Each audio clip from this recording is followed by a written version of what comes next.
Good evening, ladies and gentlemen. They said it was a propaganda, a manipulation, hate speech meant to disrupt peace and pitch one community against another. Politicians in Bengal, in Tamil Nadu, all became overnight heroes of the secular bloc by blacking out the Kerala story in their states. Asaduddin Owaisi called it a conspiracy against Muslims, a ploy to divide communities. Viewers, the list of so-called self-appointed champions of secular ethos is long. However, the long list doesn't make them really very correct in their position. These defenders of secularism see the world as Islamophobic and deny that Islamist terror or bigotry even exists. Yes, viewers, a victim of global Islamist terror named Anagha today narrated how she was indoctrinated slowly and systematically.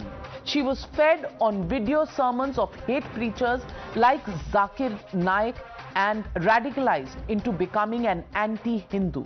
She was taught that only Islam was right. And she was also taught that all that was not Islam wasn't even worth saving. Yes, ladies and gentlemen, you heard me right. Victim after victim today confirmed that an ISIS jihadi mission was afoot in Kerala, and that conversion and recruitment for global jihad was not a fiction or propaganda, unlike the secularists will have you believe. It is an ugly truth, an ugly reality that denialists protect. Ladies and gentlemen, it's not only a moment of vindication for the Kerala story, but also of introspection if those who are in denial are any less guilty for failing the real victims, and if they are guilty of emboldening and protecting a terror ecosystem. Let's first listen in to the survivors narrating their ordeal. They started to share videos of Zakir Naik and Akbar and all. And actually these videos of those people made me actually, radicalized. I was radicalized to that ideology. I started to believe that none of the ideologies except Islam is right. My parents' tears, my family's tears was not at all bothering. I was living like a Muslim woman. The movie succeeded in depicting what is the brainwashing system existing all over the world, not only in Kerala but all over the world. And it is succeeded in depicting what is love trap jihad is. The movie got succeeded in depicting what the recruiting system existing in our country. They were identified not through records, they were identified by their patterns of, they had been so radicalized or they were so brainwashed into a different ideology or state of mind. Pattern of interactions with their family, pattern of interactions with their closed ones had changed so much that they had become averse to their own families. They wanted to leave their families. Tonight on the Newshour, I'm joined by the survivors, Angha and Vaishali, joining the Newshour tonight to tell us the truth about what they went through. Thanks for joining me, Vaishali and Angha. Vaishali, to you first, what has compelled you to come out and do this press conference today with the makers of the Kerala story? Actually, when we watched the movie Kerala Story, we understood that this exactly depicts, very closely depicts what we have actually gone through in our own lives at some point in time. So the four characters represented by the four ladies, what they are going through at different stages of their lives, that's exactly what I and Anaga have gone through in different ways or similar ways. So that's why when the movie was going through a controversy, we thought that it is time that we come out and speak the truth. And we are from Asha Vidya Samajam.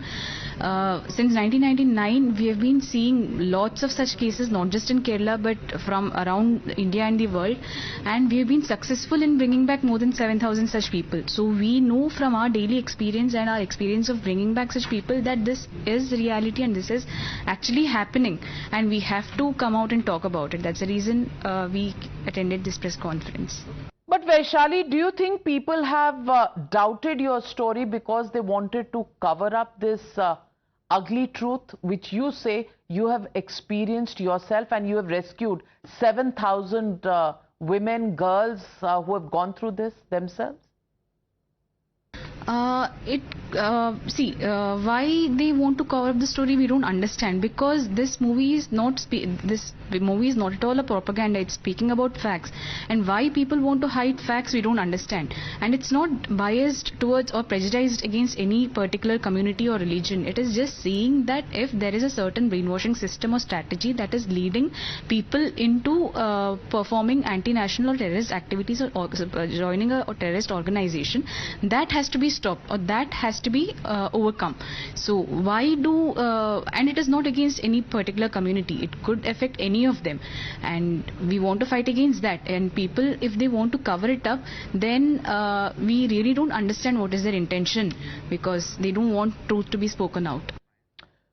Well, Anaga, I also want to ask you, how do you feel when your story was called a figment of imagination? Nobody believed that this was a true story. People said it is a fiction that is being peddled as a true story. What did you feel?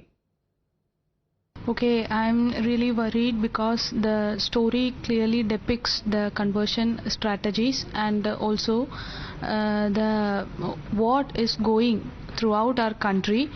Based on the stories of three ladies of Kerala, it doesn't mean that it is only happening in Kerala only. It is a clear depiction of the conversion strategy, the recruitment strategy, what exists in the society. Vaishali, tonight, why don't you tell our viewers what is your message to those who have doubted your side of the story, who have raised questions, who have paraded this entire issue through court, some states even banning this film which tells this story? What is your message to them?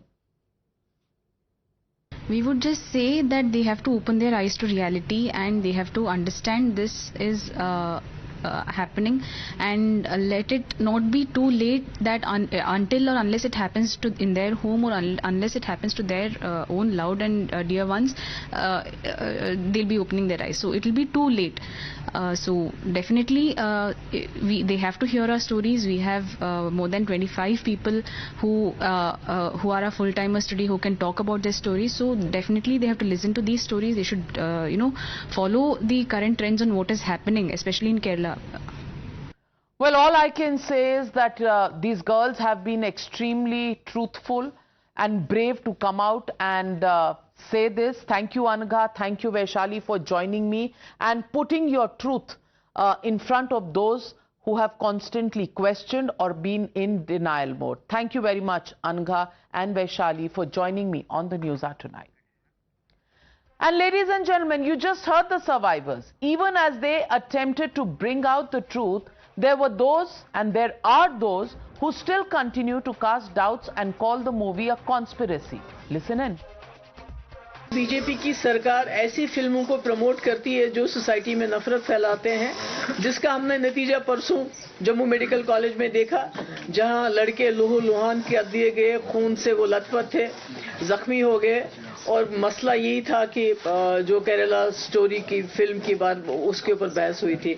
तो ये जमाती नफरत फैला रही है, जमाती चाहती है लोगों को लड़ाना, और इसके बारे में पहले कश्मीर फाइल्स और अब ये केरला लव स्टोरी जो भी कुछ है। ये बड़ी विचित्र और विडंबनापूर्ण बात है कि एक फिल्म जो आईसिस के असली चेहरे को बताती है, महिला सशक्तिकरण के लिए खड़ी होती है, महिलाओं के खिलाफ आतंकियों के द्वारा किए जा रहे उत्पीड़न के खिलाफ ये फिल्म बनी है, तो उसे अगर कोई राज्य सरकार हेट स्पीच समझती है, मतलब कि घृणा की भावना आईसिस के खिलाफ पैदा करने वाली मूवी है, इसलिए उस पर प्रतिबंध लगाना चाहिए।